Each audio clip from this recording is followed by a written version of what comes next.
RTD, or Roll the Dice, is a Team Fortress 2 community server plugin that you've probably encountered if you've ever joined a community server before at all. A lot of servers tend to run RTD, and for a decent reason. I mean, it mixes up the mode and kind of makes community servers as wacky as you'd expect. The thing about RTD, though, is that not many people actually know what's going on with this plugin. I have several friends who I consider to be community server connoisseurs who had never even seen a lot of the effects that this plugin has to offer, which personally I consider to be completely necessary considering how game-breaking a lot of them are. So I want to make a tier list over every single RTD effect that currently exists in the plugin. I'll talk about what the effect does, explain like what types of things you should watch out for, and then place it into a tier that I personally believe reflects how good it is in the majority of situations. Before I jump into the tier list, there are a couple things that I want to get out of the way. First of all, you may be wondering, like, if RTD is completely random anyway, well, what's the point of making a tier list over it? That sounds a little bit silly.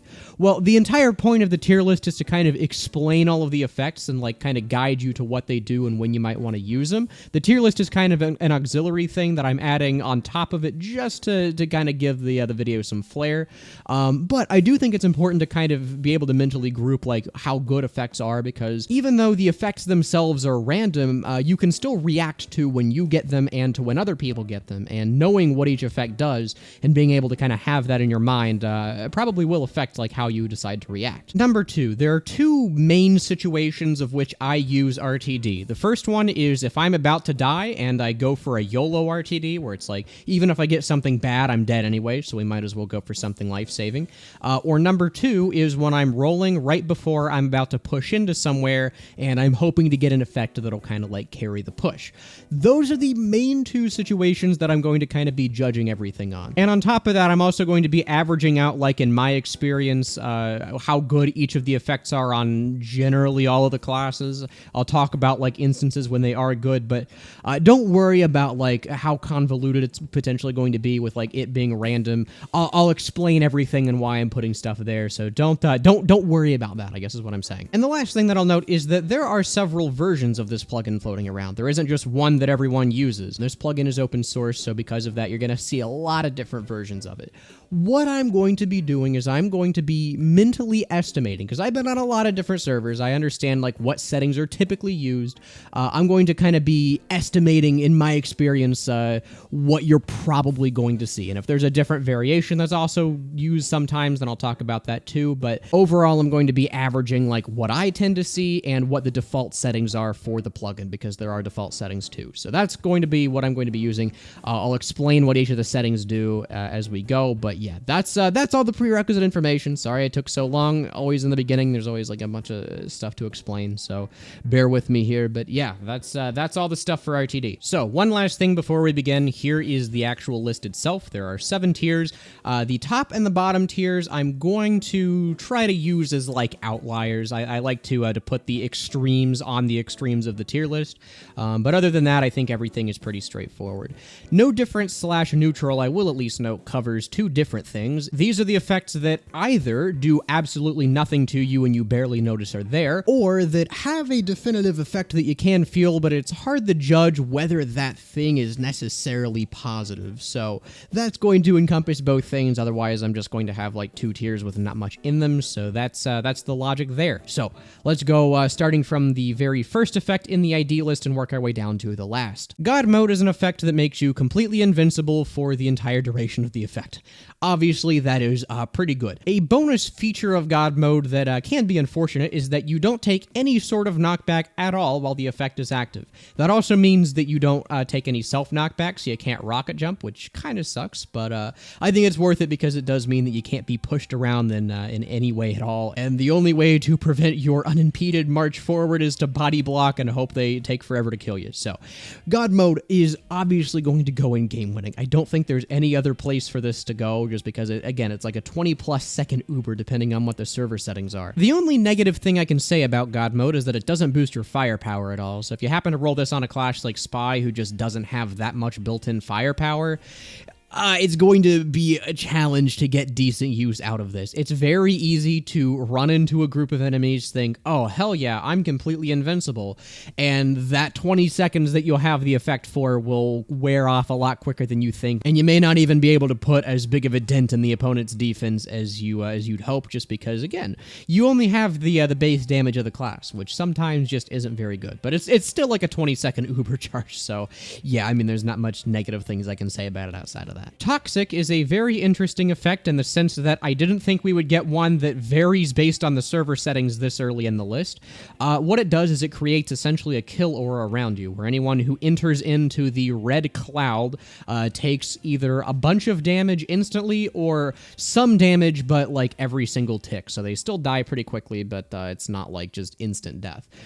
What I've seen with Toxic is, I think, a pretty big discrepancy in what the default settings used to be for the plugin. The newer version of the plugin makes the damage, like, pretty reasonable and at a relatively short but okay range. Like, it's definitely nice to have.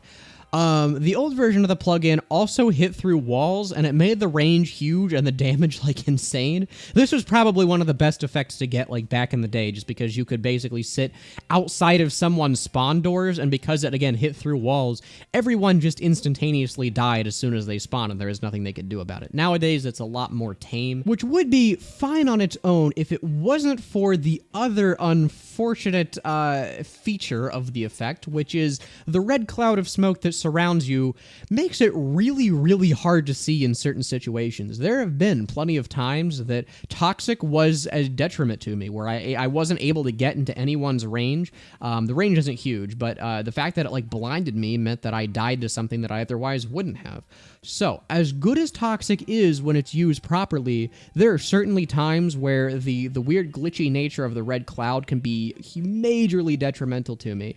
And I would honestly say that it's about a coin flip whether you're actually getting use out of Toxic. So I'm going to put it in no difference, or it's more so neutral, because, again, sometimes it's really good, but sometimes it can hurt. So just kind of an unfortunate byproduct of the weird glitchiness of the effect. One thing that I will note about Toxic is that if you happen to pair this with anything that makes you invincible, most notably the Bonk Atomic Punch, it still does damage. Even if you can't attack, that doesn't mean that Toxic can't. So have fun if you roll this with Scout with the Bonk Atomic Punch. Lucky Sandwich immediately heals you for 1,000 health, and anything that goes above what your current health is set as overheal. So you can get, like, usually it's like 11 or 1,200 overheal as soon as you roll this. Lucky Sandwich may at first seem like just a worse version of God Mode, but there are two things that I think makes this, in a lot of ways, one of the best effects you can roll in the game. Number one is that Lucky Sandwich is not tied to a timer. Your overheal does decay at normal rates, so it does go away after a while, but usually it takes about like 1 to 2 minutes for 1,200 overheal to decay versus the 20-second timer that most effects are set to. What that means is that Lucky Sandwich could potentially be good for several pushes, not just one. There have definitely been times where I've rolled Lucky Sandwich and I have gotten like massive value over like the course of several minutes just because I was able to tank more than my max health worth of damage over like 3 or 4 pushes. And it's not even that hard to do. The other thing that's really, really good is that you're not counted as invulnerable, meaning that you can still capture or defend the point. So Lucky Sandwich is really, really good for the objective, although obviously it's not complete invincibility, so it does have its drawbacks. And when I say it's not complete invincibility, I do mean that, like, you do have to manage your health to some degree. Even though it is like 1,200, that 1,200 will go away very, very quickly depending on like what kind of things you're up against. A fully charged Machina headshot, well, that's half of your health immediately gone. Backstab still instantly kill you. If you're playing on like TF2 times 10 or some weird version of TF2 where things are damage boosted, well, that health is going to disappear very quickly. But needless to say, 1,200 health and overheal is really, really good. And the fact that it immediately like resets the timer so you can get an RTD roll like as soon as it comes back online is really cool. So Lucky Sandwich is going right into game winning. There have been plenty of times I've been able able to like squeeze through a point or cheese out like a final objective or whatever just by rolling this. Easily one of the best effects in the game. In fact, I would probably even put this above God mode, simply because a lot of servers that I'm on customize the timer of God mode to be a lot lower than most other effects. I don't know if I mentioned this, but that's another feature where you can individually tune the timers of each effect, and for whatever reason, it feels like God mode is always set to like 10 seconds or something really low. So Lucky Sandwich, I think on most servers will end up getting you more value than God mode, but it's pretty close. Increased speed multiplies your current speed by 3. In other words, it makes you pretty damn fast. Obviously, this is something that you value a lot more on certain classes than others, like Demo Knight and Heavy and Pyro are going to get insane use out of increased speed. Someone like Sniper probably won't, so this really does depend on the class you're playing as to how much value you get out of it, but I think overall being really fast is pretty good most of the time. There are plenty of like random niche synergies you can get out of this, but I think as a general rule, it's like toward the lower end of pretty powerful. Most classes want to be fast. I mean, TF2 is a movement-based game for sure, so faster speed's good. Okay, flying is a really unique effect. The default version of flying, and the one that I see most servers that run this have, is just no-clip, just full-on no-clip. You can clip through walls, fly out of bounds. You can do any number of things that no-clip would get you normally, but in a completely otherwise vanilla game. I don't know why this is even in the RTD pool to begin with, and it feels like most servers agree with that sentiment because they just turn it off because it's too ridiculous. So flying is game-breaking in a way that no other effect on this list is, because it allows you to do some really, really stupid things depending on the map you're on. Assuming you're on a map that is otherwise completely unexploitable by flying out of bounds, at the very least, it allows you to fly into the enemy spawn room, like go behind a wall and shoot people as they spawn with full invincibility. That's like the very minimum effect of flying. The maximum effect is if you happen to roll this as engineer, well, you can fly out of bounds and build a teleporter under the map, and then your team like perma wins. There's nothing the enemy team can do at that point. Flying not only breaks the game while the effect is active, but permanently breaks the game for the entire rest of the round until the map restarts. So I'm going to put flying at the very top of game winning just because, again, it's stupid in ways that no other effect could even hope to achieve, but I will at least note that most servers that have RTD have chosen to disable flying, and I can't say I blame them because I have died to under-the-map sentries or in-the-skybox snipers way too many times for me to like this effect. It's really, really stupid. Low gravity is another one that is pretty self-explanatory. I think it sets your gravity from like 800, which is the default value in Source, to like 200, which is what the really low gravity community servers that you would normally play on have by default. It makes you fly around. The problem is that low gravity itself is not an inherently good thing. It can be if you're playing a class who wants extra jump height, like Engineer or Sniper. It does allow you to get to other areas on the map. If you're playing like a Soldier and you know how to market guard in low gravity properly, it can be really, really good. But sometimes it completely screws you over. Like, let's say you're playing Demo Man or Soldier and you're not accustomed to maneuvering in low gravity. Well, you're going to get picked out of the air very, very quickly by someone with like the direct hit or just snipers or whatever. It can be very difficult to like maneuver as Scout with this. I would say that this is a direct downgrade if you roll this as Scout. So because of this, I'm going to put low gravity in neutral. There are plenty of times that I would love it, but there are plenty of times that it screws me over and I die because of it. So it's the definition of a neutral effect. Full Uber Charge. This is the first effect that can only be rolled on a single class. There are a few of those. Some effects can only be rolled with certain weapons even, but this is obviously only rollable on Medic because, why do you think? Why do you think that would be the case? What Full Uber Charge does is it sets your Uber Charge meter to full for the entire duration of the effect. What this basically means is that you have unlimited Uber Charge for the entire duration of the effect, which is usually about 20 seconds, but then you also have a full meter of Uber Charge that you can use anytime you want after the effect ends, which is really, really good, because if you roll this as Medic and you're like almost dead, that gives you like not only unlimited Uber for 20 seconds, but it also gives you a full Uber to push with. It puts you from a horrible position to an immediately good one. Full Uber Charge isn't quite game winning. I'm going to put it at the very, very top of pretty powerful, because depending on the metagun you're running, sometimes you don't want this, but like full crits or full uber for 28 seconds is really good. I mean, I don't know what you really expect would happen from one of TF2's most powerful mechanics becoming unlimited, but yeah, full uber charge, if you're running the correct metagun, is really, really good. Invisibility makes you completely invisible for the entire duration of the effect, go figure, but I will note that it doesn't make you invisible in the same way as something like the Cloak Watch or the Halloween spell would.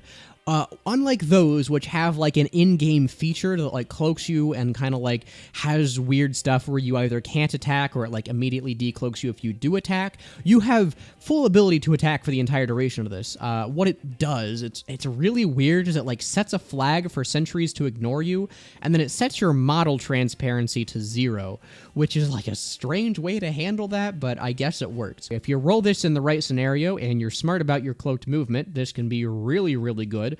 This lets you, like, for instance, get behind the entire enemy team as a pyro or a heavy. If you roll this on spy, you basically can just backstab people while you're cloaked, and sometimes it takes people an embarrassingly long amount of time to figure out what's happening. When this works, it really, really works, but it's not necessarily guaranteed to. Sometimes you'll roll this and just die immediately. So, because of that, I'll still put it in pretty powerful, but I'll put it like maybe midway here. I think it's better than increased speed at least. But yeah, it can be good, you just have to be smart with it. Infinite Cloak is one that can only be rolled with Spy. It gives you Infinite Cloak. Normally, this is something that is only okay. With the Stock Watch or the Cloak and Dagger, it's like, okay, you'd probably still rather have invisibility, but this'll make it do.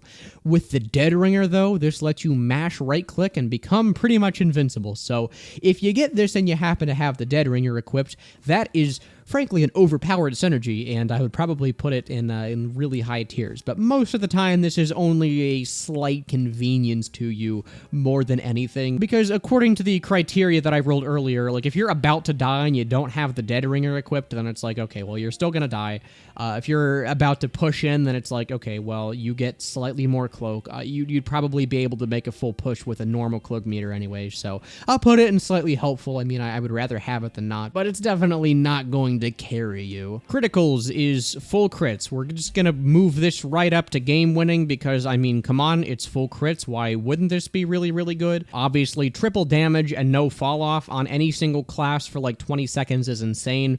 The boost to the damage that this gives you, it should be pretty apparent. I don't have much to say about this one other than saying that this combos well with literally everything in the game. If you have a weapon that can attack and deal damage, you will appreciate having this. This can single-handedly like wipe out entire teams if you use this. It's kind of like God mode where it only gives you half of the equation and only gives you the damage, and you're still vulnerable to being like picked off. But it does its job really, really well. So yeah, going up to game winning. Infinite Ammo is another one that has two pretty distinct versions that make it kind of what it is.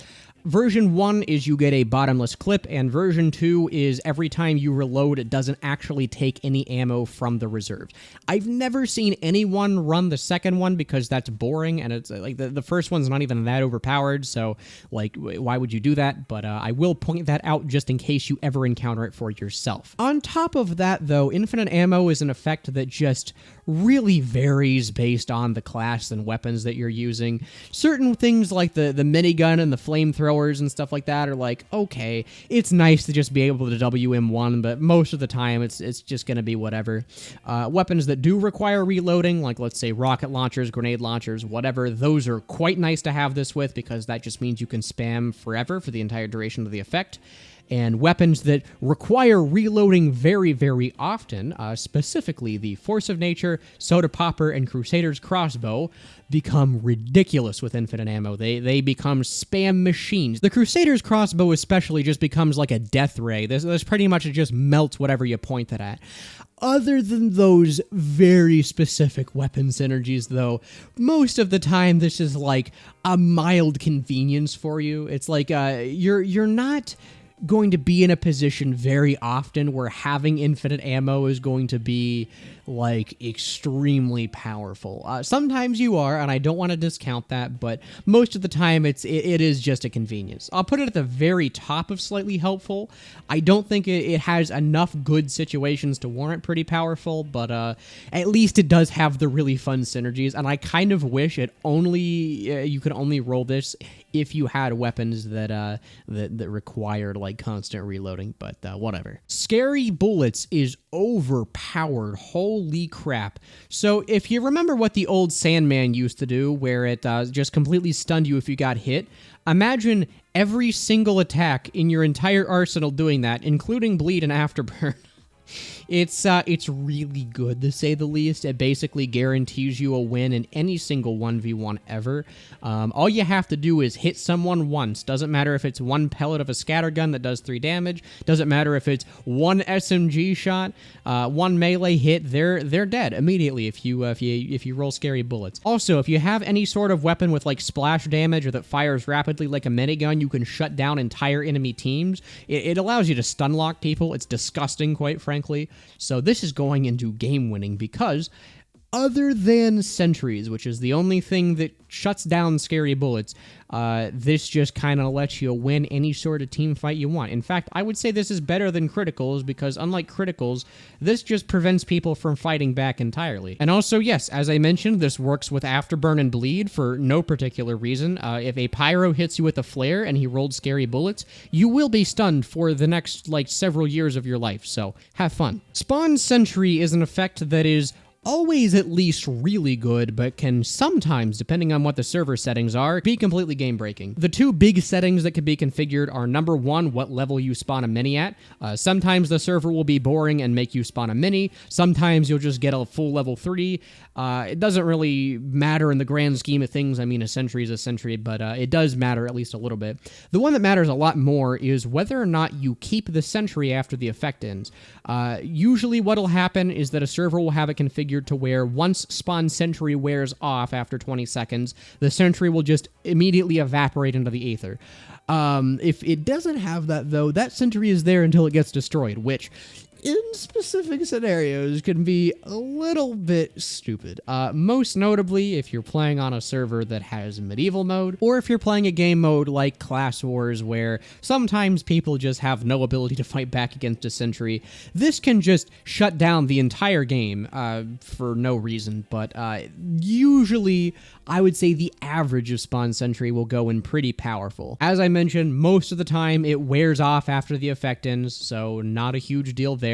And also most of the time you're not going to get like major use. And this also isn't going to like do anything to save your life. If you die before you can put down the sentry, because sometimes it is like finicky, the sentries only really want to place if you are on like a completely flat surface. Any sort of bumpiness and it glitches out and it takes forever. You just have to like spam medic to get any kind of results. But yeah, no, there have been plenty of times where I've been trying to finagle a sentry placement and I get sniped and I don't even get the effect. So it is worth noting at the very least that this isn't like an infallible effect. I will put this pretty high up though. I think spawning a sentry is pretty dang good. Homing projectiles, another one that for the most part depends on server settings, but does have a pretty powerful through line for all of the effects, which is all of the projectiles you fire will home in on enemies. Now, when I say all of the projectiles, I mean a select few of them. Off the top of my head, that is anything that's affected by max velocity. So that's rockets, flares, arrows, and rescue ranger bolts. I don't think grenades or stickies are affected. Freaking short circuit bolts are not affected, I know that. And the weird ones like throwable jars are not affected either. Everything outside of that, though, is. I would say the most powerful uses of homing projectiles are if you happen to roll this on flares, because you just get 90s for days. If you happen to roll this on the Huntsman or the Crusader's crossbow, because you can basically just delete people from angles that are quite frankly just disgusting. And direct hit rockets do their fair share of work as well. Really anything you can roll this on, I mean, is going to be pretty good. The main server setting, though, that really affects the placement of this is whether or not the homing rockets or the homing projectiles do crits. Sometimes they'll do crits, sometimes they'll do many crits, and sometimes they'll do nothing. And in my experience, it's a toss-up for what you're actually getting. If this only did crits all the time, I'd probably say this is game-winning, but I've also seen plenty of times where this just does like the normal projectile damage, which is very much subject to fall off. So because of that, I'll put it in pretty powerful, right above invisibility. Just because, again, there are times where you're just not going to get any use out of this, but a lot of the time, I mean, all it takes is just spamming in a direction. You'll find something to do with this, I'm sure. Full rifle charge is a pretty simple one. It basically makes all of your sniper rifles charge completely instantaneously for as long as the effect is active. That's a pretty good effect, as you might expect. It allows you to quick scope body shot most light classes, quick scope headshot heavies and soldiers and stuff, so this is going in pretty powerful. I think it works with the Huntsman. I know there have been times where it doesn't work with the Huntsman that I've seen before, but I'm pretty sure they've adjusted that on most instances of it now. Correct me if I'm wrong, but obviously, yeah, this is just going in pretty powerful either way. I would say this is better than homing projectiles because you have a lot more control over who you're shooting, but Spawn Sentry is still better in my opinion. So here's where things take a sharp turn. As you might have noticed so far, every single effect that I've rated has been positive, and that's just because of the way the ID list was coded. The initial batch of effects, which is all of the positive ones you've seen ranked already, and all of the negative ones I'm about to rate, were the first batch of them, and they separated them in half. They tend to vary it up as the list goes on, so right now it's all batched, but it won't be like that forever, sorry. But yeah, all of the ones from here for a little bit will be, as the game decides, negative. Explode is one of 3 effects that instantly kills you whenever you roll it. You know, it happens. So just to prevent repetition, I'm going to put all 3 of these effects in imminent death right now, because that's what that tier is for. Explode kills you instantaneously, and it gives you. Firework makes you die after like a 0.5 second delay, but it like shoots you up in the air with a little colorful trail and then kills you. And then Smite makes like thunder strike you and you evaporate, kind of like when you get killed by the Pomson. All 3 of them have the same effect. You instantly die, but I will put all of these here because yes, there are 3 separate effects that just instantly kill you.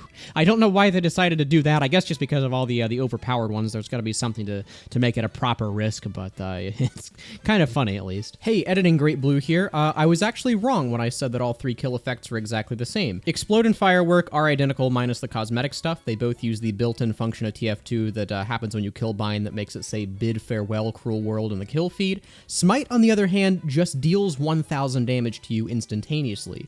That means that if you have over 1,000 health, like say you're playing TF2 times 10, you are actually able to survive Smite, which is a really weird thing that I found while I was testing out the effects. But that does technically make Smite better than the other 2 in very limited scenarios, so Smite should be above the other 2. Sorry that I did not know about that. That's just an interesting little factoid that I found. Snail is the inverse of increased speed, where increased speed makes you move at 3 times your normal movement, Snail makes you move at 1/3. Obviously, that's an issue. Not being able to dodge attacks is a problem. The nice part about Snail, though, is that it's not like guaranteed death, even though you are slow and it does kind of suck. Usually what'll happen is, like, if you're playing a defensive class like Sniper or Heavy or Engineer or something, it's not really gonna matter. The only times that this really matters are kind of like on the classes where increased speed matters, where it's like Scout, Demo Knight, Pyro, we're all going to be just completely screwed if they roll this, but other classes won't. I'll put it in very problematic because if you do roll this, you oftentimes just kind of have to sit back and wait it out, but that doesn't necessarily mean you're out of combat for a lot of people, so it's not imminent death. Frozen, not to be confused with the movie of the same name, is an effect that instantly freezes you as you stand and makes your frozen corpse go like flying in a direction if you have any sort of momentum. Obviously, being completely unable to move or attack or do anything for like a specific period of time is going to cause some challenges for you. I'm going to put this in imminent death because of that, because like even if you don't die, it's still akin to having to suffer through a respawn time, so it's like whatever, still the same thing. The reason that I'm going to put it at the very top of imminent death is because a lot of people won't actually be able to kill you while you're frozen. If you have momentum when you get frozen, as I mentioned, your ice sculpture corpse will just go flying, but your hitbox actually doesn't follow it. Your hitbox stays wherever you rolled the actual effect. So what'll happen is that a lot of clueless players will like be hunting for your hitbox and like they just won't know where to actually shoot. And whenever you get unfrozen, you can like jump scare them from behind and kill them. It doesn't happen often, but all that to say that frozen isn't necessarily a guaranteed death, because even though you aren't able to attack or do anything while you are frozen, you don't have to suffer a respawn time on top of that too. Time Bomb makes your head a bomb and basically sets you on a timer to explode and take down anyone else near you whenever the timer reaches 0. The thing about Time Bomb is I've changed my opinion on this a lot over the years. I used to think that this is the worst effect because it's basically just like explode but on a cooldown, right? Where you're going to die either way, but it's just prolonged. However, my opinion then changed to where Time Bomb is actually pretty good, because this is pretty much an instant kill if you're near anyone when you explode. Then, I think they updated the plugin to where, number 1, this can no longer hit through walls similar to Toxic, and number 2, the range of which you can actually kill people is significantly lower, so it's gone kind of back down to being basically just explode but on a timer. That isn't helped by the fact that I think most people who play community servers have kind of caught on the Time Bomb and they realize like, oh, the person like dive bombing the back lines with a giant ticking time bomb on their head is going to be target priority number 1, so let's just like kill them. Like again, this used to work like back when no one knew what RTD was, but now that at least some people understand some of the effects, Time Bomb has kind of just become guaranteed death either way. You just kind of get to pick your poison. Are you going to die after the effect explodes and you end up killing like maybe one person, or are you going to die trying?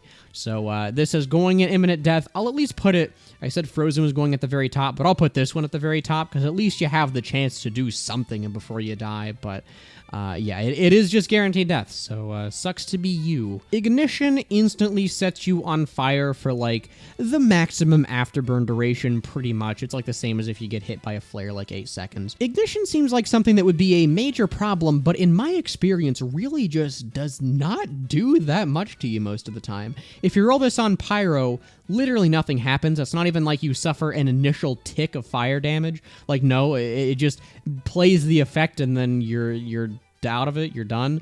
If you're near a health pack, you can instantly cure it. If you have any source of healing nearby, this effect literally does not matter, and in fact, sometimes just gives you extra uber charge if you're being healed by a medic. Ignition just very rarely actually does enough things to you to be a major concern. There have definitely been times where I've like rolled it at low health and it's finished me off, but anytime Ignition is going to cause problems to you, you probably would have been dead anyway. I'll put it in minor annoyance. Again, sometimes it's annoying, but most of the time I rarely find that this causes an actual problem. Low health immediately sets your health to 7, which sounds like an oddly specific thing, but I say that because it doesn't matter what your health was before you rolled this effect, it will be set to 7. So you could have a lucky sandwich, you could be at like 1200 overheal, and then roll this and then get set to 7 health, which would suck.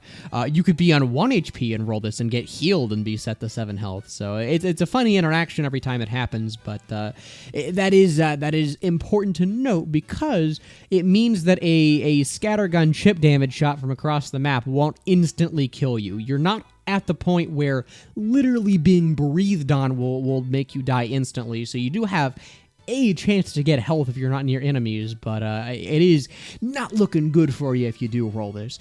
I'm going to put this in very problematic because, again, there have been times where I roll low health and then like, oh, I'm right next to a large health pack, so I heal it off immediately, so cool. There have also been times where like I'm about ready to push into combat and I have like max overheal from the medic, and then I roll low health and then like right as I'm charging in and then a soldier shoots me and then I'm dead instantly. So kind of a mixed bag. You have to know how to react to it, but it's not the end of the world instantly if you do roll this one. Drugged is the first of several effects that just kind of messes with your game visually, where it's like technically still possible to play around it, but it does cause a lot of confusion as to what's happening. The old version of Drugged wasn't too bad because it basically just offset your screen like every time it flashed. The reason why that wasn't too bad is because you could actually play around that. The modern version of drugged actually flicks your aim, so like where you're aiming at physically changes every time you get affected by the drug ticks. And if you've ever rolled the effect, you know what I mean by a drug tick. Every time the screen changes colors, it's what I mean. But yeah, drugged is going in minor annoyance. It's not really too hard to play around. If you've ever rolled it before, it takes like 5 seconds to figure out what's happening, if that, and then you're back to playing the game. Overall, just an annoyance at most, so I'll put it above Ignition at least. Blind is another one that technically also just messes with your game, but this one makes it so there's a black overlay across your entire screen and you can't see anything. Chances are, if you roll blind, you are either dead instantly because you have no idea what's happening, or you are at the very least out of combat until blind wears off, which is basically the same thing as dying and respawning. Because of that, I'm actually going to put blind in imminent death. That was kind of one of the criterias for the tiers, if you have to wait out what's equivalent to a resupply time anyway, then it's basically the same as dying. So yeah, blind absolutely sucks to get. There's no way to play around it. You just kind of have to sit back and wait for it to wear off, or just kill blind if it's faster to do it that way. So yeah, not a very good one. Strip to melee disables your primary and secondary until you either A, get a resupply cabinet, or B, die.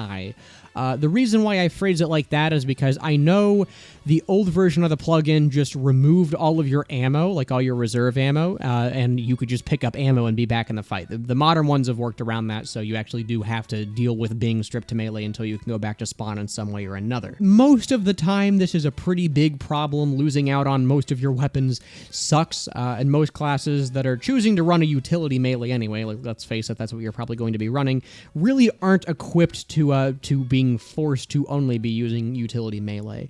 That being said, classes like, I think even Spy sucks because you get your Cloak Watch disabled, but classes like Demo Knight and Engineer probably aren't going to have too big of a problem being stripped to melee. In fact, I don't even think anything changes if you roll this on Demo Knight, but most classes this just sucks, so I'll put it in very problematic. Most of the time, your options if you roll this are run in and try to make a suicide play, or just like walk back to spawn if you're close to it anyway. So yeah, it's pretty close to big and imminent death, but you can at least do something with a melee weapon. Beacon makes like these little weird rings appear around your feet, and it makes you make a beeping noise for the entire time the effect is active. It doesn't matter. I'm telling you right now, there has been 0 times ever where people have actually noticed the beacon or have decided to go for me in a team battle because I rolled beacon. Okay, maybe that's not true. Maybe there have been a few times where beacon has done something, but not enough for me to consider this even to be a minor annoyance. I'm going to put this in no difference because most of the time when you roll beacon, like 90% of the time, nothing at all will change. Absolute worst case scenario, you're either planning on ambushing someone around a corner and they happen to notice the trails, which it feels like most people don't even do that because no one reads RTD chat. I get the feeling that this effect will become worse as people watch this video and know how to react to RTD more, but as it is, when I'm making the video, no one really cares when you roll beacon, so into no difference it goes. Force Taunt is one that I'm honestly not 100% sure on how to rank, because not only have I seen like every single iteration of this ever run on specific servers, but sometimes it's completely broken, and there are also ways to like mitigate it that sometimes work depending on the lobbies that you're in. I'll explain what I mean here in a bit, but know that Force Taunt is something that I'm not 100% confident on my ranking on. As the name might imply, it forces you to repeatedly taunt for as long as the effect is active. Usually there's like 1 second that you have to move after the previous taunt ends, so it's not like you're just stun locked, but yeah, it does kind of suck. The ways that you can mitigate Force Taunt are by either A, hitting a perfect bunny hop for the entire duration of the effect.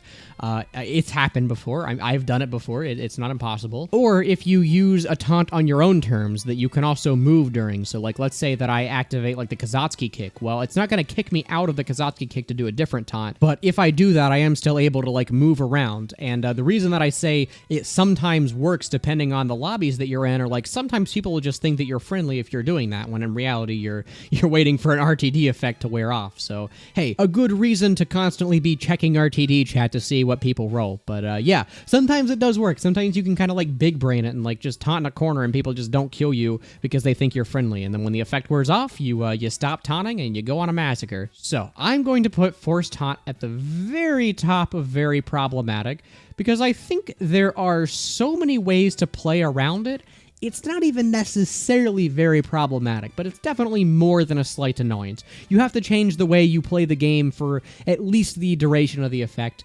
So that is a problem, but it's not the end of the world if you roll this one. You just have to be sure to react to it quickly. Monochromia just turns off all of your game's colors, so you can't really see who's on what team. It's another one that just kind of like mildly changes the way your game looks and attempts to annoy you.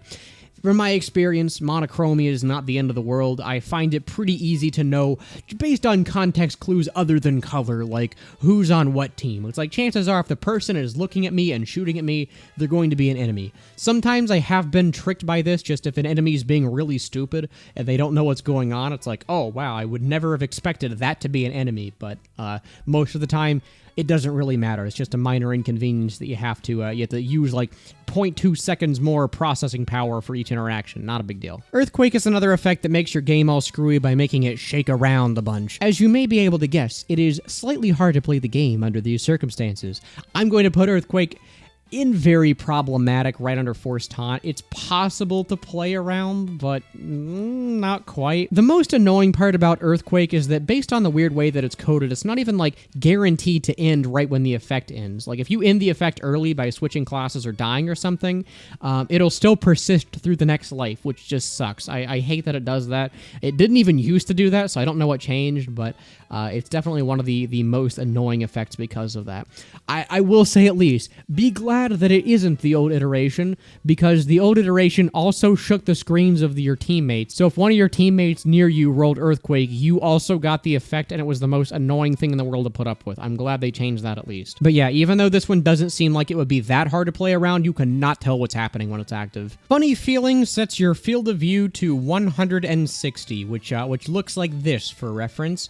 It's a little hard to play the game, kind of like Earthquake. By this point, I feel like they just got really good at designing effects that completely messed with your sense of what's actually happening. So I applaud the developers, because this is one of the most seemingly innocuous effects that you could have done that actually screws you up so much. You have no sense of depth when you have this active. It's very hard to play the game. That being said, it's not impossible to continue to play the game. I'll definitely put it in very problematic, right above Earthquake. At the very least, you can counteract it if you're playing Engineer or Sniper. Engineer because, you have a sentry that does the aiming for you, and Sniper because whenever you scope, it like hard codes your FOV, and it overrides whatever the Funny Feeling was set to. So that's the benefit of doing those two things, but yeah, it does make it hard to play the game as any other class, and chances are, just because you have no idea where to place your shots, you will die if you try to fight anyone with this active. Bad Sauce immediately applies Milk, Girardi, and Bleed to you all at the same time, and basically makes all of them last until the effect itself actually wears off. You can override the Bleed by getting a health pack, but you are going to be Milked and Girardi'd for at least like the 20-ish seconds that the effect lasts, so it is a problem if you ever try to fight anyone. It's not the end of the world. Again, not every single class is going to necessarily care. And there's also the easy solution of, well, just don't get hit. Never take damage, dumbass.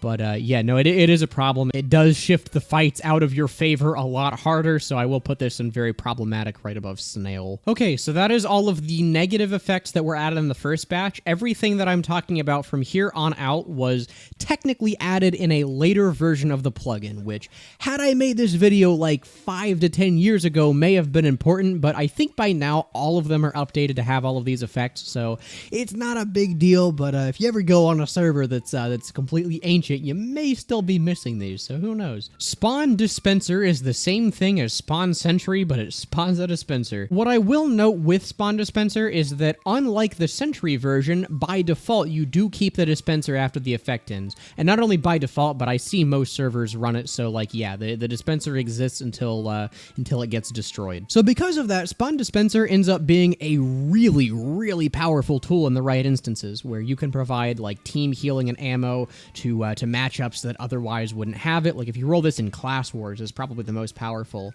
You suddenly get healing and ammo for the entire team. It's ridiculously good in scenarios like that. Even if you're playing something like Prop Hunt, it's like, yeah, you spawn a dispenser that you can now run back to and heal. Like if you're playing Saxton Hale, that's another way that you can just camp.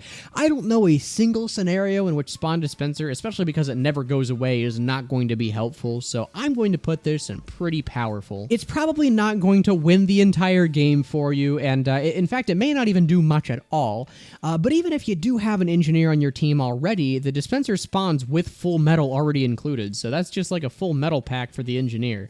This is never going to do nothing, I guess is what I'm saying, and at best it'll be a massive quality of life increase. Infinite double jump is one that you can only roll on Scout. It lets you jump infinite times in midair.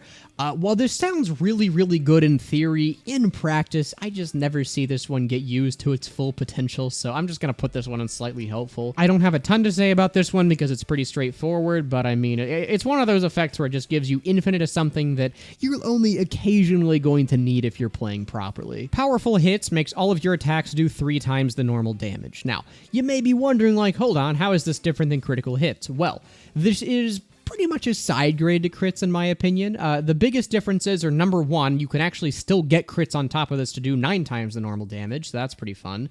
Number two, powerful hits on its own doesn't actually give you the damage fall off of random crits, but it still gives you the damage ramp up, which actually does affect the damage threshold some. On top of that, things that can't get critical hits like sentries can be affected by powerful hits, so it is a little bit of a buff there, but for the most part, it's just going to be like an alternative version of crits, so I'm going to put it right next to criticals.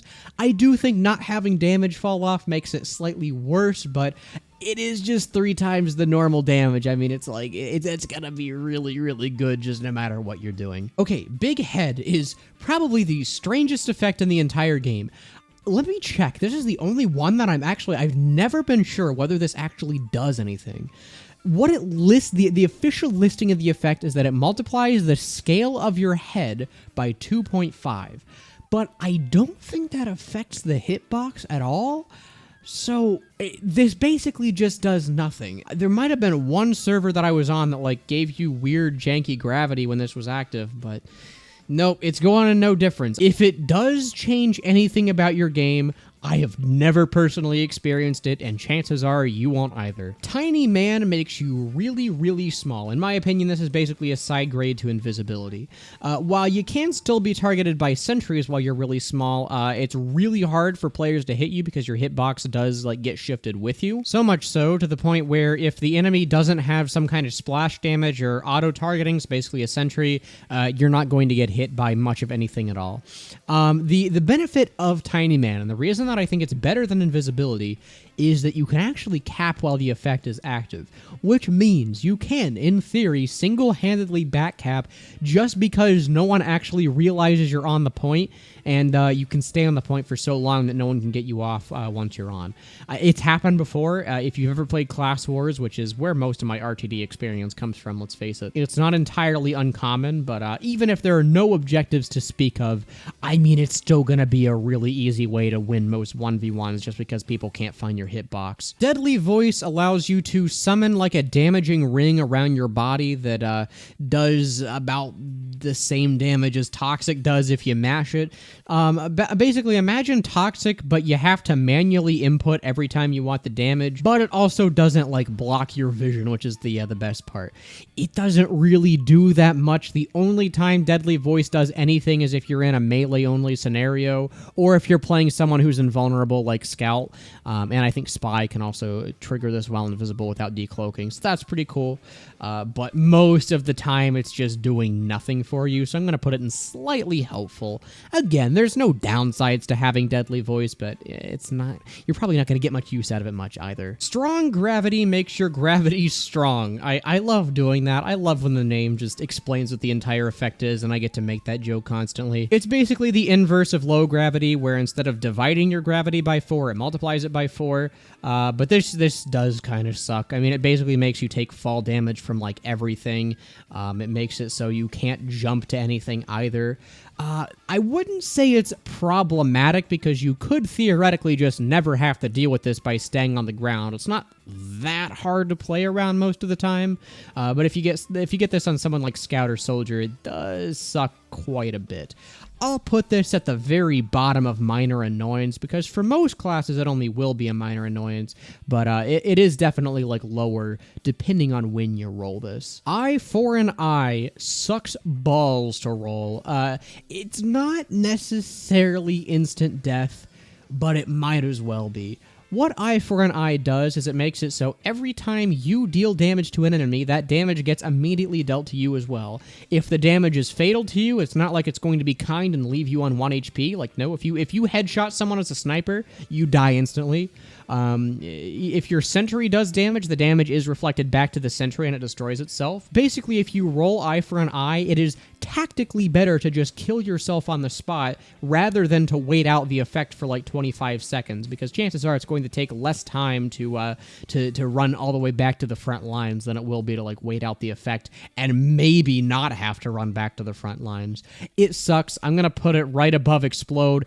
Again, you can't do anything while the effect is active, so yeah, it's pretty bad. Weakened is basically a reverse powerful hits, which I guess is not a very good explanation. It's weakened in the sense that all damage you receive is multiplied by 2.5. So if you get hit for 100 damage, you're instantly going to take 250. Usually what weakened means is that you kind of have to sit out of a fight. Most of the time, if you roll weakened, you're resignated to sitting on the back lines and not engaging in much combat. Because yeah, if you take any sort of damage, like even if you happen to eat a cross-map rocket, which would normally only be like 48 damage, not the end of the world, it's going to kill you instantly. You're going to take like several hundred damage and die. So yeah, most of the time if you get weakened, you're sitting out. However, you don't necessarily die, so I'll put it in very problematic only. Necromash is probably my favorite negative effect to roll in the entire game, because not only is it instant, meaning that you don't actually have to sit out the timer that forces you to wait longer before you roll again, but it also does really funny things. It summons the giant, like, Carnival of Carnage hammer above your head, and Marasmus says, surprised. If you have any of the following things: a monitor, headphones, a keyboard, situational awareness, and a working brain, you're probably not going to get hit by Necromash. All you have to do is, if you hear it or if you see that you've rolled it, tap a movement key and you're completely out of its range. The reason why I think that this is in neutral and not just no difference is because it can also kill your teammates, which is really funny every time it happens. Even though it's like technically bad, it's really funny to watch like some random teammate just walk into it and get obliterated by a giant hammer. It can also kill enemies. I don't think I have the clip. One of the biggest regrets of the things that I never recorded is one time I was playing Spy in Class Wars. I was behind the entire enemy teams. That we were on Dust Bowl 3 and they were all medic. I happened to walk onto the point and roll the dice. I rolled Necro Smash and it killed 5 people who were on the point instantaneously and dropped like 3 Ubers. Chances are that's not going to happen, but it can. And the fact that it can makes this effect, like, infinitely entertaining. So I'll put it in no difference at the very least, because if you get hit by this, you have more problems than roll the dice. But it does have the potential to be really funny and potentially even game-changing, so I'm going to put this one all the way at the top. Extra ammo is pretty basic. It's basically just a side grade to infinite ammo, where instead of giving you unlimited clip size for the duration of the effect, it gives you, like, 5 times your normal amount of reserve ammo and makes your current clip size, like, 5 times as large. Pretty good. I'll put it in slightly helpful right next to infinite ammo, because this is just kind of better long term, while infinite ammo is better short term, but I think overall they do about the same thing. Suffocation simulates you being underwater, not in the sense that you can like swim or anything cool, but in the sense that like after some amount of time you'll start taking damage that turns your screen blue and makes you choke. The damage is really not that much. It's really just like a weaker afterburn that you can't put out, but yeah, it's not gonna do that much to you most of the time. I'll put it in minor annoyance.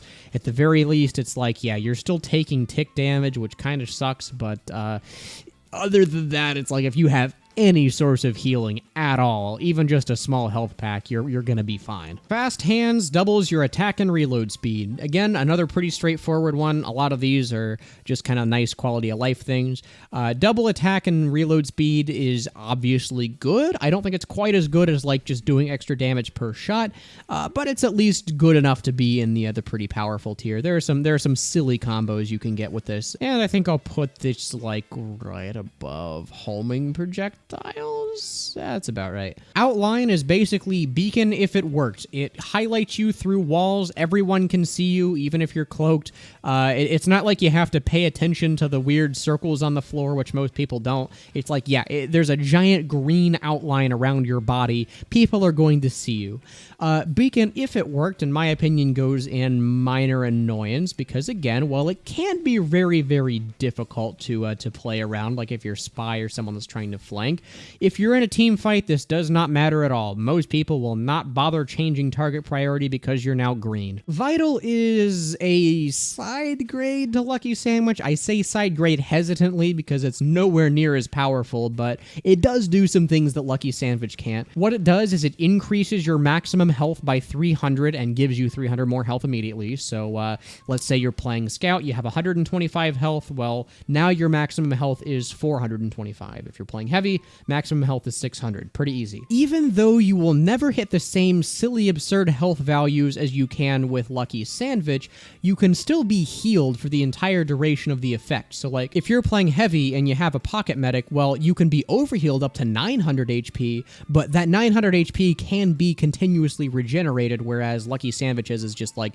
a buff that you get once and you can do whatever you want with that health except for restore it. So because of that, there are times that I think Vital can be better than Lucky Sandwich, but normally it's not. I'll put Vital in pretty powerful because having that much extra health is just always good, but it just doesn't have nearly the same amount of game impact as some of the more traditional increase your health or survivability by insane values does. No Gravity just sets your gravity to 0, another one that's pretty straightforward. It's not as bad as you might think, though, even though you are pretty much guaranteed to be glued to the ceiling, because if you have any sort of upward momentum, the only direction you can go is up. You're never coming back down. Being glued to the ceiling can be a very good thing. For instance, if you get glued to the ceiling as a sniper, you can now snipe from a position that no one would expect. If you get glued to the ceiling as like a soldier, or really anyone, I mean, you can just rain down hell upon the enemy team and surprise them in ways that you really can't with other effects. And if you're playing on a map like Hightower, where it takes forever to get to the top, no gravity is a blessing because all it takes is like one jump and you're going to get all the way to the top before the effect wears off. So no gravity, in my opinion, is a very neutral effect. It is definitely situationally dependent. Like, it's not going to do you favors in every single time you roll it, but it definitely is what you make of it. You can roll this and get a lot more value out of it. And in fact, even though it's listed as a negative and low gravity is listed as a positive, I think there are more times I would rather have no gravity than low gravity. Team Criticals is overpowered. Oh my god. It's the same thing as criticals and the fact that you get full crits for 25 seconds, but it also gives those full crits to all nearby teammates for the same duration. There's no penalty like for getting or for giving out crits or for getting crits. It's basically just a simulation of what if you and all nearby teammates rolled criticals at the same time.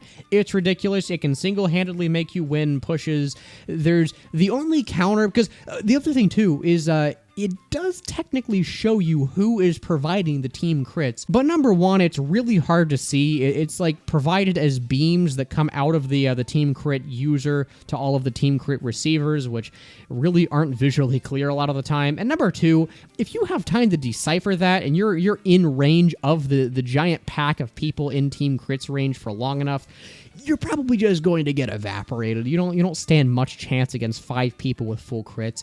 Team crits is going to the very top of game winning as it is. I would still rather have it than flying because team criticals is good on not only you, but also everyone on your team. And yeah, there's really not much counter to entire group of people running around with full crits. Fire Time Bomb is an extremely stupid effect. I don't understand what they were thinking with this one. Similar to how Time Bomb is basically just explode on a timer that also lets you kill anyone else around you, Fire Time Bomb is the same thing but with ignition. You know, the effect that barely does anything now takes like 10 seconds to activate and occasionally will light people on fire if they're in a nearby radius, but it doesn't matter if they have healing. This effect does nothing, because unlike Ignition, where it's like, okay, you could at least argue that you're getting set on fire, you have 10 seconds to prepare to find healing. It's not even like it's going to do anything. I literally don't think I've ever gotten a kill with Fire Time Bomb. I don't think I've ever died from Fire Time Bomb. It's just a pointless effect that won't impact your game at all. Fire Breath is one of the first of a few projectiles which are in the category of press E to shoot a projectile out of your body. That was kind of a style of effect they started to implement the later into the plugin they got, and Fire Breath is one of a few. Fire Breath, though, is by far one of the more powerful of the few, because what it shoots is the fireball effect from the Halloween spells. If you've watched my Halloween tier list, you probably know how I feel about Fireball. Having a 100 damage rocket with no damage fall off, no explosion radius fall off, and also built-in afterburn is absurd. The fact that you get infinite of those that you can summon whenever you want is also absurd, and because of that, I think I'm going to put Fire Breath in pretty powerful. It's probably going up there because any class can use it. It's not like it's something that you have to try to get clever use out of. It's just like, yeah, look at someone and press E, and they're probably not going to exist for very long, so Fire Breath is really, really good. You'll probably get good use out of this no matter when you roll it. Strong Recoil is another one of those, like, make your game wacky and weird effects. What this one does is it makes the flick from firing a weapon, like, really, really high, to the point where your screen is just kind of going all over the place depending on how fast you're firing. Some classes legitimately cannot play the game with Strong Recoil. I'm talking classes like Pyro and Heavy. Some classes it barely matters, like on Sniper. Really, it just depends on what kind of weapons you're using. So I'll average it out and put it in the middle of minor annoyance. I'll put it toward the bottom because, yeah, unlike some of the other ones here, I think it does legitimately make it so you just can't play the game in certain instances, but those instances are a lot more rare than some of the others on the tier below. Cursed is probably my least favorite effect in the entire game. All it does is it inverts your controls, but that is evil. Technically, yes, you can play around it. You won't, though. I promise you're not going to adapt to Cursed within the 20 seconds that you have it for. And even if you do, well, then you have to adapt to playing normally. It's one of the most obnoxious things to roll, and it makes it worse because it's like, it's the mindset of, the game is technically playable right now, but everything that's occurring is a massive skill issue because I can't play. So I'm going to be slightly biased and put Cursed in very problematic. I think most people would agree. I'll put it right up near, I'll put it under Earthquake, because again, it technically doesn't affect your game in any way but the fact that your controls are inverted, but I promise you that is plenty enough to completely screw you up. Extra throwables just gives you like 20 of whatever throwable you have equipped. Now, what I mean by a throwable is anything that is counted as miscellaneous ammo, I think is the official term. So that is, off the top of my head, heavy food items, scout jars, Gerati, Sandman balls, and Wrap Assassin ornaments. And I think that's it. Basically, you just get 20 of those that you can use whenever you want. This is easily the best when rolled with a sandwich, because you can just heal your entire team, or you just have unlimited sandwich supplies for yourself. Hey, I'm not going to judge you if you're a selfish bastard. But yeah, literally on anything you can roll this on, it's just kind of a quality of life thing that you're probably not going to get much out of, but it's nice to have regardless. I'll put this in slightly helpful, right above Deadly Voice. All right, we made it to the big one. I'm sure you've been waiting for this since the video started. Power play is nothing but completely overpowered, and that's by design. I mean, power play is supposed to be the effect that, like, you are fishing for when you use Roll the Dice. It is the holy grail of all effects. So what it does is it gives you every single uber charge at the same time, which means you are completely invulnerable, completely immune to knockback, you have full crits, and I guess you also have the vaccinator resistances for what it's worth. The counter to power play is to hide, to pick a god and pray that you won't be the next target of whoever has power play. But if you're the one who rolls power play, you are in for the best 20 seconds of a video game in your entire life. Where else can power play go but to the very top of game winning? Honest to God, like even as good as team criticals and flying are, a single person with power play can single-handedly win games. You have someone with full invulnerability and crits running around in your back lines, and there is not a thing you can do about them. Again, you just kind of have to hide and maybe like try to pick other people off that are trying to push behind them before you die. It's easily the most powerful effect in the game. I don't think anyone expected anything differently, but Godspeed power play. Thanks for making my gameplay enjoyable. At least when I'm the one who rolls it. Explosive arrows is one of the most unique and probably coolest effects in the entire plugin, and I wish more of them were set up like this.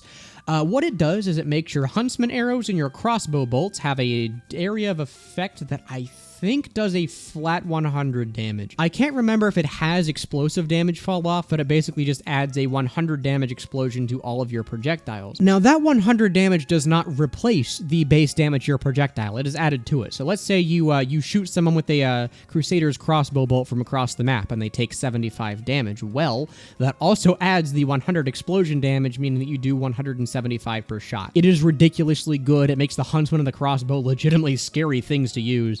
And yeah, I'm going to put these in pretty powerful, probably up near fire breath because it's about the same. Incline problem makes it so you can't really go up slopes very easily, and it also sets your max step size to like 1 or something really, really low. Basically, just you have to jump if you want to go up slope surfaces. It's kind of annoying, but if the map is set up correctly, it's not going to be too big of a problem. I'll just put this as a minor annoyance right next to strong gravity, but outside of that is just whatever. You can very easily play around this one. Spring shoes makes it so you're constantly jumping, and not only are you constantly jumping, but you're not even bunny hopping, so it's not even like it's kind of fun. It's just kind of an annoying thing to deal with. Chances are if you roll this, just kind of like a lot of the other movement inflicting ones, you don't really have much ability to dodge, so you're going to die more often than not when you roll these, but again, it's technically possible to play around, so I'll only put it in very problematic, right under snail. I think this is more annoying than snail. Lag is another pretty annoying one. It just kind of like teleports you backward every time you try to move forward. It just simulates like high ping,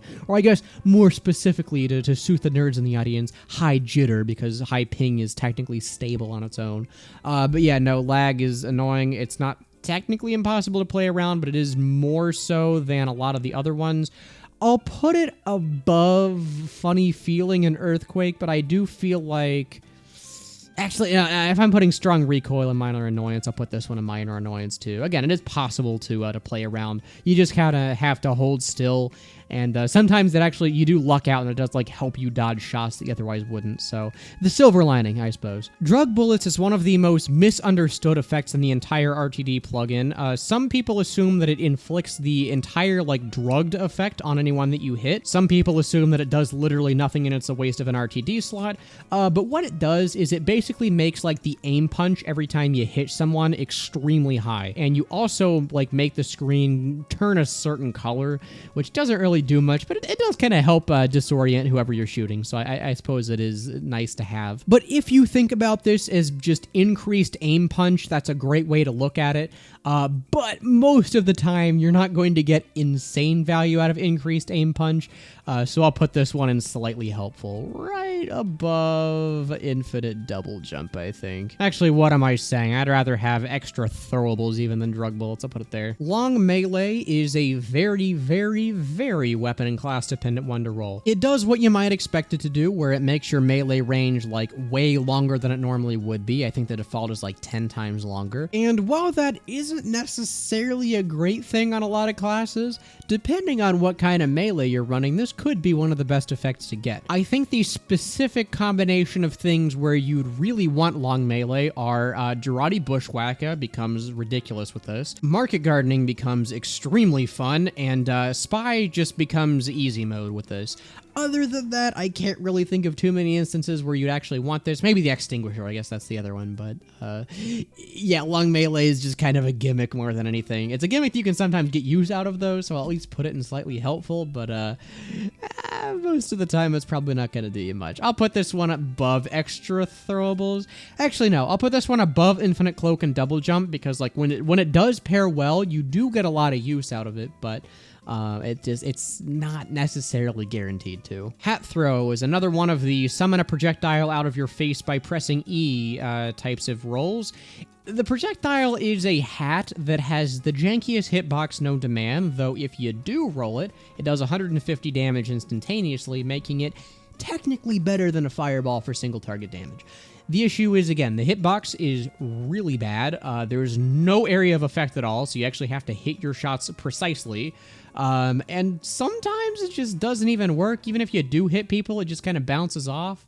The benefit of Hat Throw is that you can spam it, so even if the projectiles are really, really slow and you can see them coming, it's like, it's easy to just interrupt team fights and kill a couple people by picking them off with hats. So it's not completely useless, but at the same time, it's like definitely among the worst projectiles. Actually, no, that's not even true. It's probably middling. So there are certainly uses for it, and I'd still rather have it more often than not, for sure, but it could be better.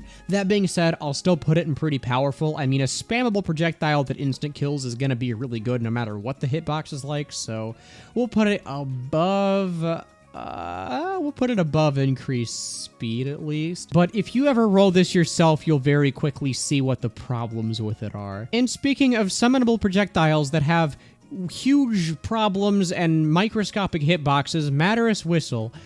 Oh my god, I hate this effect so much. What it actually does is every time you summon it by pressing E, it makes an alligator come out of the ground and destroy whatever's on top of it. That sounds really, really good, especially because it does 150 damage, like the same as Hat Throw. So yeah, you can just kind of run around, like jump on top of people and maybe cheese out a few kills, kill the person chasing you. This is never going to do anything for you. The hitbox is horrible.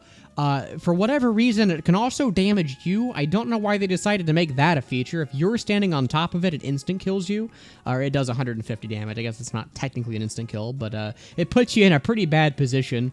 Just because of that, it's like there's no benefit to having this. Any time that you maybe would kill someone with Matterous Whistle, you also maybe kill yourself. So it's going in neutral, probably below low gravity, I think. It's one of the most frustrating roll the dice effects in the entire plugin just because of, one, how much missed potential there is, two, how difficult it is to actually use, and there's just, I don't know, it just does not feel good at all. And the worst part is that it's only my second least favorite alligator on this channel. Sickness is the same thing as Suffocation, but it actually does pose an imminent threat to you because the health drain is pretty consistent and not negatable by many means at all. I think the official damage per second is like somewhere between 10 and 20. I'm pretty sure it's like random, so it's there is like a little bit of variance there, but you could be taking up to 20 damage per second from this, and it's not like you can turn off the damage like you could by like picking up a health pack. Like you just kind of have to try to out heal it and hope that you don't die beforehand. So I'll put it in very problematic, probably around bad sauce, because yeah, it is going to kill you very quickly, but it is possible to negate just by some healing. But yeah, not a very fun one to roll. Wasted Roll is another very, very funny one. It is the literal definition of doing nothing. Whenever you roll it, there's a voice line that plays that goes, "Oh, fiddlesticks." And then nothing happens, and we have to wait another 60 seconds. Obviously, going in no difference, it's just like, I don't know, it's just a funny one. The real question, though, is where in no difference are we putting those? Which ones are literally worse than nothing, and which ones are better than nothing? Beacon, Big Head, and Fire Time Bomb are the ones that go below. I think that's fair. Mercs Die Twice is God mode with extra steps. Basically, for the duration of the effect, you can press E to revive yourself every time you die. And every time you revive yourself, you get like a little bit of uber charge. And it really doesn't matter. I mean, the only downside is that you don't get the knockback resistance. This is, for all intents and purposes, a worse version of God mode, but usually what ends up happening is that server operators will forget to turn down the timer on this, so you'll get the full effect duration for Mercs Die Twice, but like only a small portion of it, like 10 seconds for God mode. I can't really judge it on that because that's a very server-by-server basis, but that's what I've seen in my experience. What I will say is very cool about Mercs Die Twice is that you don't have to resurrect yourself instantly. You can get some pretty cheesy plays by making people think they killed you and then choosing to revive a couple seconds later to like get a specific pick. Normally, the only times you're getting use on that are on clashes like Spy. You can do some very big brain things with Spy and Mercs Die Twice, but other than that, it's just usually a worse God mode, so I'll put it at the near the bottom of game winning. Drunk Walk is pretty similar to Cursed, except that instead of technically being able to play around that, it just kind of makes your game move in whatever direction it really wants to. If you try to walk forward, you'll move like kind of back and forth a little bit, and then also at random speeds. It basically makes moving impossible. It's basically the same thing as Cursed, so I'll put it there, but this one, as I mentioned, is technically impossible to play around, while Cursed technically is. What I will note about Drunk Walk that's very interesting is that it does happen to have the ability to increase your speed beyond what it normally could be just by walking forward. So there have been several occasions where I've made an otherwise impossible jump because I ran forward, got lucky with Drunk Walk, and like it accelerated me right at the last second, and I was able to do that.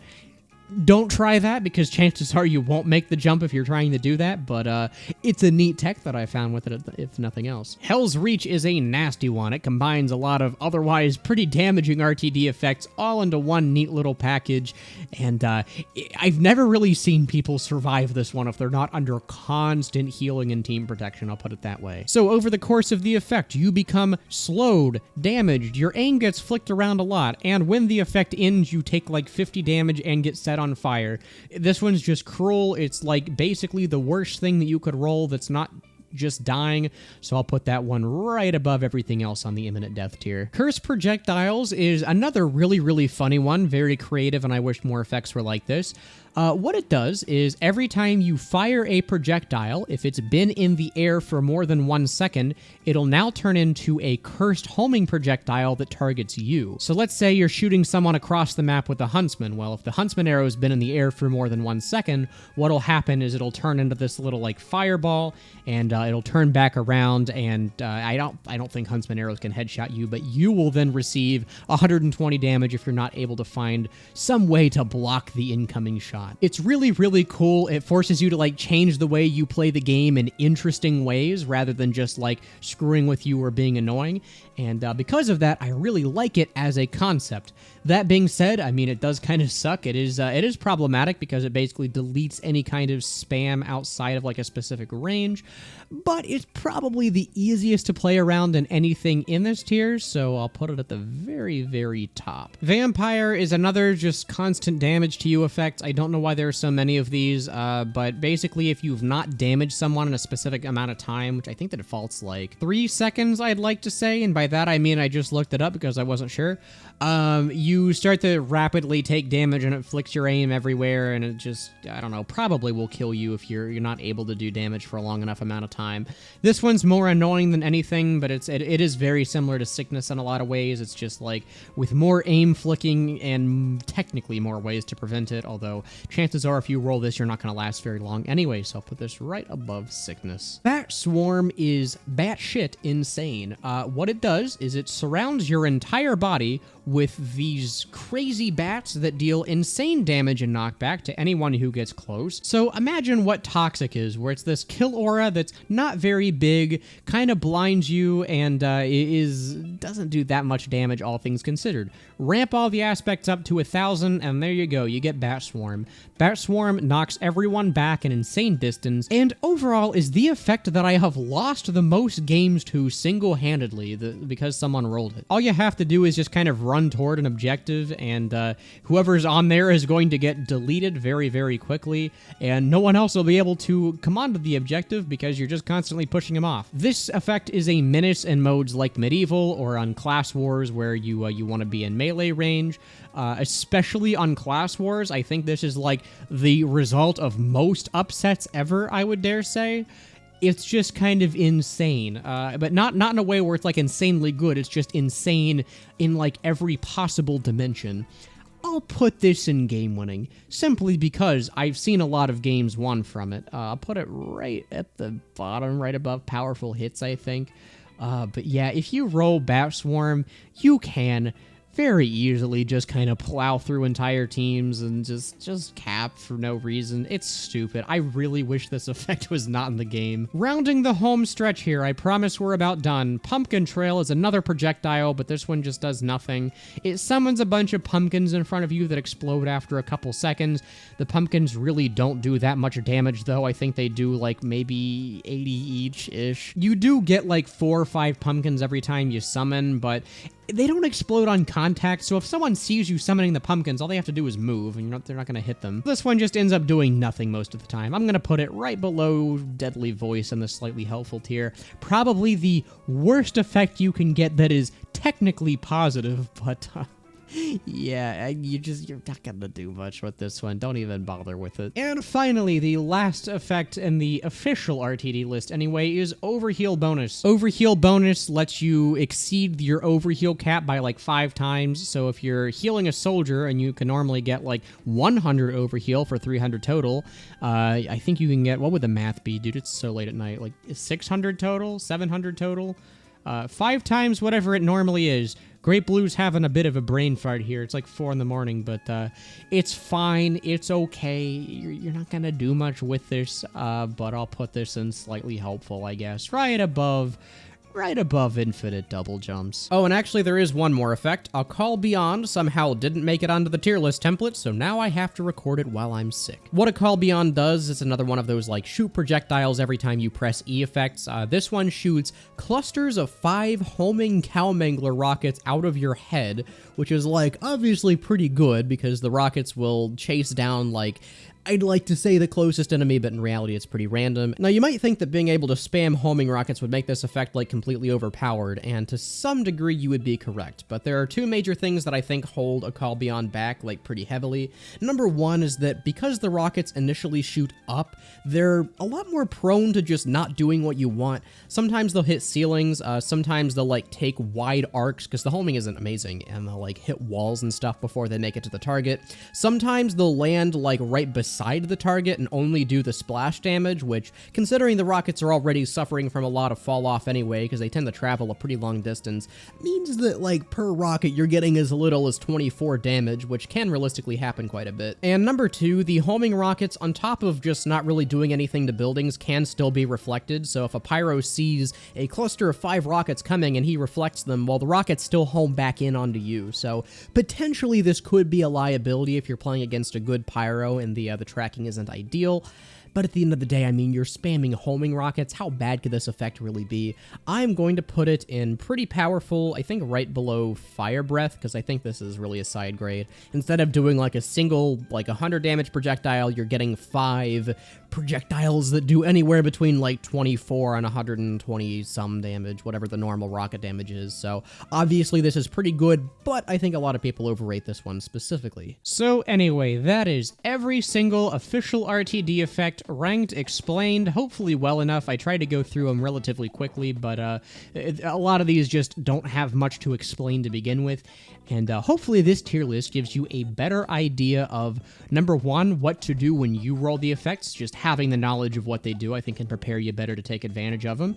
And number 2, of how to react when you see someone else roll the effect in the RTD chat. I personally found it interesting to go through every single effect and read what they do, so hopefully you found it interesting too. One last thing I want to discuss before I end the tier list is, I don't like RTD very much. I've never given my full opinion on this, but I want to get it out there right now, at least briefly, that RTD, I think, is a stupid game mechanic. As fun as it can be to, like, roll power play and destroy the enemy team with an OP effect, it's like, this is not a healthy way to balance the game. And also, it's not even a way to balance the game, because, contrary to the belief of most people, this does not tip the scales in favor of the losing team. I've seen this argument a lot where people are like, oh, RTD is a way to let the losing team come back, and if you don't like it, it's just because you want to be like a tryhard.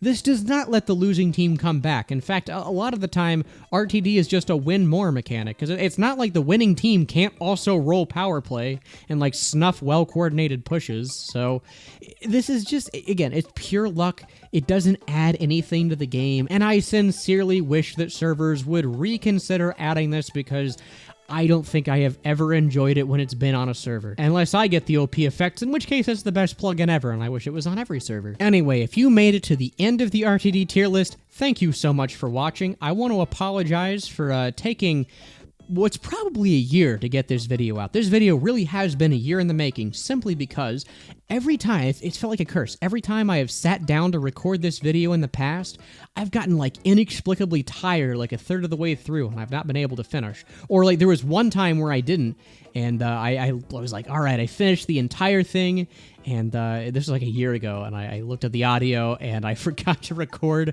the audio channel that I meant to on a track that was actually audible, so it was like completely silent. Anyway, all that to say, I really hope you enjoyed this video. This has been one of the longest undertakings out of anything I've ever made on the channel. As always, if you have feedback, feel free to let me know. The next tier list that I'm going to do, I think, will either be Class Wars, but like for each of the weapons, because I thought about it a little bit more, and I think there's more to go into there, or for Randomizer, which I think I can do a really, really cool tier list for, because what you roll actually is impacted by a few things. It's not, again, it's kind of like RTD. It's not just up to luck. You do have to know kind of how to react. So if you have a preference, let me know. Until then, my voice is completely shot, so thanks for watching and have a good one.